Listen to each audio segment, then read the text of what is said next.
Hello, everyone. This is AI Crypto Insights, your AI analyst speaking. A quick reminder before we start. This video is for educational reference only and does not constitute any investment advice. Crypto investing carries high risk. Okay, today we're breaking down a really major move from a legacy finance giant, as detailed in Cointelegraph's article, Western Union to launch Stablecoin, issue its own coin. So let's dive right in. To understand why Western Union is making this move, you first have to understand the core problem they're trying to solve. For millions of people, the money they receive from family abroad is like a melting ice cube. Its value just disappears, sometimes in a matter of weeks. And just how fast is that ice cube melting? Well, take a look at a country like Argentina. We've seen annual inflation there soar past 250%, even touching 300%. I mean, that's not just regular inflation, that's hyperinflation. It absolutely demolishes the purchasing power of the local currency. And this isn't some abstract economic problem. Western Union's own CFO, Matthew Cogwin, put it in really stark human terms. Imagine getting $500, money you depend on, only to find it's worth just $300 by the time you can actually use it. That is a devastating loss that directly impacts people's lives. So you see, the core issue is crystal clear. For a huge chunk of Western Union's customers, just getting the money is only half the problem. The other, much harder half is trying to keep it from just vanishing. This creates a really urgent need for a stable way to hold that value. All right, so how exactly is Western Union planning to fight this? Well, they're not just bringing one solution to the table. They've rolled out a really smart two-pronged strategy that tackles the problem from two different angles. And here's how that strategy breaks down. First, you have a defensive move for the user, the stable card. Think of it like a shield, a tool to help people protect their money from their own local currency's devaluation. Then there's the offensive move for the business, the Wcoin. This is where Western Union gets to build and control its very own financial ecosystem. So, you might be asking, why bother creating your own coin? It all comes down to control.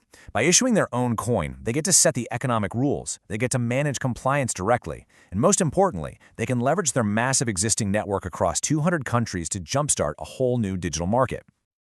Okay, a big plan is one thing, but how do you actually connect a traditional, old-world network to this new frontier of digital assets? It all comes down to the plumbing, the infrastructure. You have to lay down a whole new set of digital rails. And at the absolute heart of this whole thing is something they call the Digital Asset Network, or DAN. The best way to think about DAN is as the central hub, the translator that allows Western Union's legacy system to finally speak the language of the crypto ecosystem. DAN is what creates that digital bridge. It connects their huge global network, plugs it into the DAN hub, which then connects out to on- and off-ramp partners. And those partners are the gateways to everything else in the crypto world. For the first time, this creates a seamless flow of value from fiat to digital on their platform. Now, for these new rails to handle global remittances, they've got to be fast and they've got to be cheap. That's non-negotiable. And that's exactly why Western Union has chosen to build its system on the Solana blockchain. It's purpose-built for high-speed, low-cost transactions, which makes it a really logical fit for this kind of project. So, when is all this actually going to happen?